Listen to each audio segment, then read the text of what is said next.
and headstands. So if we're going to learn handstands, ideally we'd have a headstand down first, something to work towards whilst we're all stuck in isolation together. Right, so base of support in a headstand. We want to make sure we've got a nice solid triangle, because that's a nice solid base as a triangle. When we have tight shoulders, we'll often put them out to the side. If we end up with this on the floor, we've just got a line. That's not going to help you with tipping, controlling you going forward and going backwards out of it. We want a triangle. So when you link your hands around your head, bring your elbows in. Ideally what you'd do is when you put your hands, if you put your hands onto the floor, you'd hold onto your elbows. So really wrap round onto your elbows, and then you come out keeping your elbows where they are and link the hands together, and then that's your perfect triangle. But it's very, very tempting to start bringing them out, so it's worth filming yourself doing it and checking that you're not bringing the elbows wider. We want a really good strong triangle. To hold yourself in the headstand, you kind of push into your hands to stop you tipping over, and push through your elbows to stop you coming down, and you push through your elbows to also help you get out up as well. If you're either try and do it with a wall behind you, or a sofa, or a person ideally spotting your hips, so they're behind you with the hands holding the hips. Crouch down is ideal, and then you're less likely to get kicked in the face. Right, get into that position. Top of the head on the floor, hands around your head, and then the elbows in.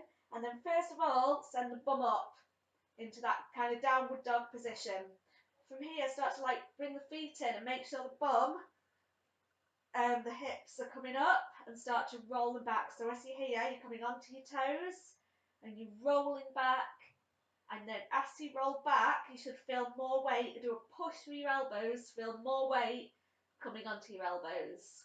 And maybe rolling further back, taking more weight through your upper body. Pushing your hands down, pushing your forearms down, pushing your elbows down, squeezing the abs. You might even find that quite muscly intensive. Another thing as well you can do to get used to doing these is bringing one leg up and then bringing the other leg up. If at any point you feel disorientated, dizzy, a lot of pressure, stick to that and work with that. So this can take quite a while to work towards. If you're not used to doing them, it does take a lot of work sometimes to work towards it. But again, do it in your own time. There's no rush. Right, if you are finding that all right, and if you have a spotter or a wall behind you, we can bring one leg up and try and bring the leg off the floor, and then the other one, and the leg off the floor. And again, you can take it to as high or as low as you want to go, maybe bringing it all the way up onto the wall. Yay, and then maybe trying to straighten up both legs. To come down, one leg, then the other. When you're kicking up, if you're having to lob up and then land back down really heavy, only go to where you can come down, where you're not thudding down out of it. Because if you're doing a kick off the floor and you're getting that high and you're thudding down, if you get that high, you're going to do an even bigger thud down, and we don't want to be thudding at all. So no thudding is the aim. And again, this is a lot of strength, a lot of core. We've got quite a few core things now, so again, you can work on those.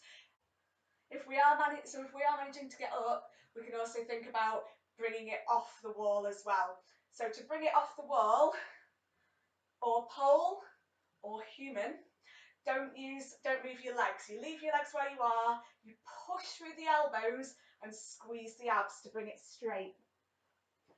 So after we've gone up, and we're kind of balanced against whatever we're balanced again, we're trying to squeeze through the abs and push through the elbows to try and get ourselves nice and straight.